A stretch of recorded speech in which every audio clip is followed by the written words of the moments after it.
বিয়ের 1 মাসের মাথায় স্বামী পাড়ি জমায় প্রবাসে। বয়স আমার তখন সবে 16। নবম শ্রেণীতে পড়ি। ওই যে কথায় বলে না 9-এ লাইন হয়। কিন্তু আমার জীবনে লাইন হওয়ার আগেই শ্বশুরবাড়ির রাস্তা দেখিয়ে দিয়েছিল বাবা মা। অবশ্য বিয়ের প্রথম 1 মাস স্বপ্নের মতোই কেটেছিল। কিন্তু স্বপ্ন থেকে বাস্তবতার মাটিতেই পা দিয়েছিলাম স্বামীর চলে যাওয়ার 7 দিনের মাথায়। দিনটা ছিল শুক্রবার। আমার শ্বশুর বাড়ির সামনে ছিল বিশাল বড় উঠান। শীতকালে পাড়ার ছেলেরা সারাদিন খেলে সেখানে। আমি অনেক সময় তাকিয়ে থাকতাম সেদিকে। বলে রাখি আমার 2 দেবর। ওরাও খেলতো। সেই দিন উঠানটা ফাঁকা ছিল। বাড়িতেও কেউ ছিল না ছোট দেবর বাদে। সময়টা ছিল মাগরিবের একটু আগমুহূর্ত। তো হঠাৎ কি মনে করে মেঝো দেবরের রেকেট হাতে নিয়ে ছোট দেবরকে বললাম আয় রেকেট খেলি। আমার ছোট দেবর অবাক হয়ে জিজ্ঞেস করল আপনি রেকেট খেলতে পারেন? আমি হেসে বললাম, পারবো তুই চল। ছোট দেবরের নাম রাফি। তখন ও 5-এ পড়ে। বয়স 10 বছর। খেলতে তেমন পারে না। এইদিকে বিয়ের আগে আমি ক্যারাম, লুডো আর ব্যাডমিন্টন খেলায় খুব ভালো ছিলাম। যদিও এই প্রতিভাগুলো বিয়ের পর লুকানোই ছিল। তো খেলার একটা পর্যায়ে ধাম করে আমার শ্বশুর সামনে এসে পড়ে। শ্বশুরকে দেখামাত্র আমি লজ্জা আর ভয়ে দৌড় দিতে গিয়ে পাশের ইঁদুরের গর্তে পা গিয়ে পড়ে যাই। মুহূর্তে যেন চারিদিক অন্ধকার হয়ে যায়। ভীষণ ব্যথা, লজ্জা ভয় একসাথে আমাকে গ্রাস করে। শ্বশুরমশাইও হয়তো বুঝতে পারে তাই কিছু না বলে শাশুড়িকে ডাকতে বের হয়। আমি কোনোমতে উঠে কলপারে গিয়ে পানি দিতে থাকি পায়ে। এর মধ্যে শাশুড়ি, ফুপু শাশুড়ি, ফুপাতো ননদ, পাশের বাড়ির কয়েকজন, দাদি শাশুড়ি সব চলে আসে। এক একজন এক এক রকম মুখ বানিয়ে হাজারটা কথা বলে। যেন মনে হয় আমি বিশাল বড় অপরাধ করে ফেলেছি। সবার কথায় আমি ভয় পেয়ে কেঁদেই ফেলি। তখনই আমার মেঝো দেবর আসে, ও আমার চেয়ে বয়সে 6-7 বছরের বড় হবে। ও এসেই দেখে এই পরিস্থিতি। সবকিছু বুঝে সবাইকে বকা দিয়ে সরিয়ে দেয়। আর চিৎকার দিয়ে বলে একটা মানুষ মরে যাচ্ছে আল্লাহ জানে ভেঙে গেছে নাকি আর তোরা ওকেই কথা শোনাচ্ছিস। আগে ঠিক হোক পরে কথা বলিস। দেবরের কথা শুনে সবাই থেমে যায় কারণ সবাই জানে ও কি রাগী। একটু পর আমার শাশুড়ি দেখে আমার পা অনেকখানি ফুলে গেছে। কোনোভাবে পা মাটিতে ফেলতে পারছি না। তখন আমাকে ডাক্তারের কাছে নিয়ে গেল। এক্স-রে করে দেখা গেল ভেঙে যায়নি কিন্তু হাড় ফেটে গেছে। ডাক্তার প্লাস্টার করে দিল এবং 15 দিনের রেস্ট দিল। বাড়ি আসার পর আমার হাজবেন্ডকে জানানো হলো, আমার নানি শাশুড়ি কল দিয়ে আমার সামনে স্বামীকে বলল, আল্লাহ বিচার করছে। কোন ঘর থেকে আনছি সেই মেয়েকে? মা বাপ শিক্ষা দেয়নি বেডা মানুষের সাথে লাফালাফি করে খেলে? কথাটা শুনে আমার মনে হয় আমি লজ্জায় মরে যাই। পরে আমার হাজবেন্ড আমার বাবাকে বলে আমাকে নিয়ে যেতে। পরের দিন বাবা আমাকে নিয়ে যায়। কিন্তু আমি মনে মনে ভাবি আচ্ছা শাশুড়ি মা তো চাইলেই ব্যাপারটা নর্মাল করতে পারত। কিন্তু কিছুই করলেন না। উনি ওনার মা ও শাশুড়ির ওপর কথাই বললেন না। দাঁড়ি, যদি আমার জায়গায় ওনার মেয়ে থাকতো? মনের প্রশ্ন মনেই থাকলো।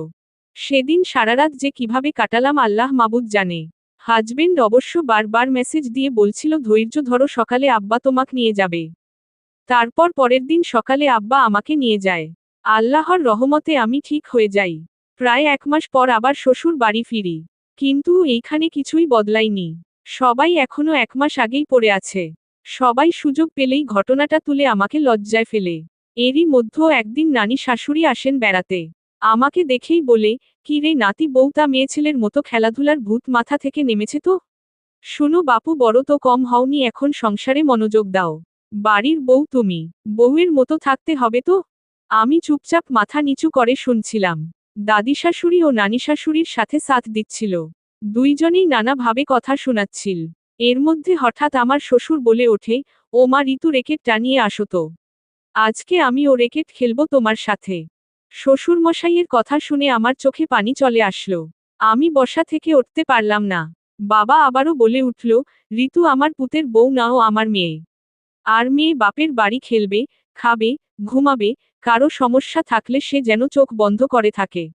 আমার বৌমা কি বুড়ি নাকি যে সবসময় বসে থাকবে?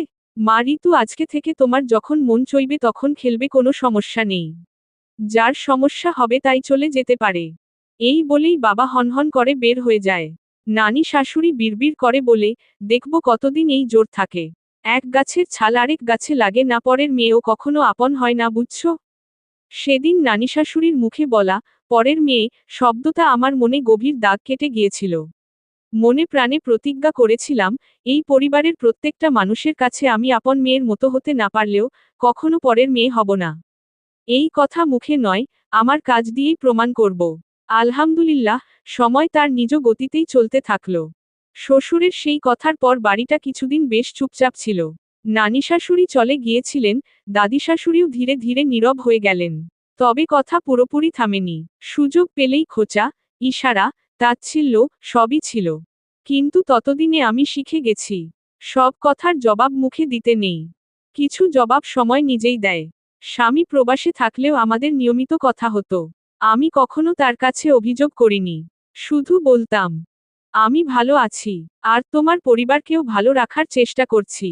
আমি তাকে মিথ্যে বলতাম না, আবার সব সত্যও বলতাম না।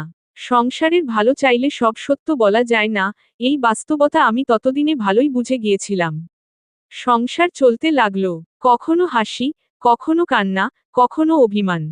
শাশুড়ির সাথে বহুবার মনোমালিন্য হয়েছে। রাগ করে কথা বলিনি, আবার রাতের বেলা জ্বর এলে আমিই মাথায় পানি দিয়েছি, সেবা করে সুস্থ করে তুলেছি। শ্বশুর অসুস্থ হলে ওষুধের সময় ভুলিনি। দাদি শাশুড়ির পা ব্যথা করলে আমিই মালিশ করেছি, সময়মতো খাবার দিয়েছি। এর মাঝেই আশেপাশের অনেকেই বলতো, এত কিছু করো কেন, ওরা তো তোমাকে আপন করে নেয়নি।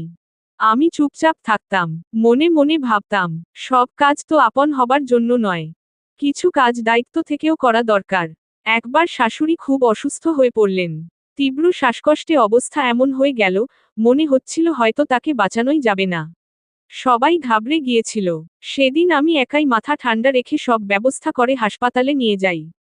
যাওয়ার সময় তার মাথায় হাত বুলিয়ে বলেছিলাম, মা, ভয় পাবেন না, আমি আছি। সেই রাতে তিনি প্রথমবার আমার হাত শক্ত করে ধরেছিলেন। অসুস্থতার মাঝেও তার চোখে আমি নিজের মানুষদের থেকেও বেশি বিশ্বাস দেখেছিলাম আমার প্রতি। আল্লাহর রহমতে সেবার তিনি সুস্থ হয়ে বাড়ি ফিরলেন। সেদিন নানি শাশুড়ি আমার হাত ধরে কেঁদে বলেছিলেন, ঋতু, দেখিস তোর অনেক ভালো হবে। মন থেকে দোয়া করি, আল্লাহ তোকে সব বালা মুসিবত থেকে দূরে রাখুক। আমি মুচকি হেসে তার চোখ মুছিয়ে জড়িয়ে ধরেছিলাম। সেদিন বুঝেছিলাম, তার কাছে এখন আমি তার অনেক আপন মানুষের থেকেও বেশি আপন। সময় আবার চলতে শুরু করল। কয়েক বছর পর স্বামী দেশে ফিরল। আমাকে সবকিছু দক্ষতার সাথে সামলাতে দেখে উঠানে দাঁড়িয়ে হেসে বলেছিল, ঋতু, জানো আমার জীবনের সবচেয়ে বড় পাওয়া কি? আমি সহজভাবে বলেছিলাম, কি? সে বলেছিল, তোমাকে আমার সহধর্মিণী হিসেবে পাওয়া। সেদিন তার চোখে এমন বিশ্বাস আর ভালোবাসা দেখেছিলাম, যা আর কারো জন্য দেখিনি। এর চেয়ে বড় পাওয়া একটি মেয়ের জীবনে আর কি হতে পারে? এরপরও আমাদের ঝগড়া হয়েছে, অভিমান হয়েছে, কখনো কয়েকদিন কথা বন্ধ থেকেছে। কিন্তু একটি কাজ আমি কখনো করিনি। এই সংসার ছেড়ে যাওয়ার কথা ভাবিনি। কারণ আমি জানতাম, পালিয়ে গেলে দোষটাই আমার ঘাড়ে চাপবে। পরের মেয়ে তো তাই পারে। কিন্তু সময় প্রমাণ করেছে, দায়িত্ব আর ভালোবাসা আলাদা করে বলে কিছু হয় না। দুটো একসাথেই মানুষকে আপন করে তোলে। আজ আমি 2 বাচ্চার মা। এই উঠানেই আমার সন্তানেরা খেলে। এই ঘরেই আমার হাসি কান্না জমে থাকে। এই সংসারের সুখ দুঃখে আমার নাম জড়িয়ে গেছে অদৃশ্য সুতোয়। আজ আর কেউ আমাকে আলাদা করে পরিচয় দেয় না। কেউ বলে না, পরের মেয়ে। কারণ আমি জায়গা নিয়েছি ছাড় দিয়ে নয়, নিজের দায়িত্ব, ধৈর্য আর নীরব ভালোবাসা দিয়ে। আজ আমি জানি, আমি কারো পরের নই। আমি এই সংসারেরই একজন। পরের বলে ডেকেছিল সবাই একদিন যারে, আজ সেই মেয়েই শেকড় হয়ে জড়িয়ে আছে ঘরে। সমাপ্ত।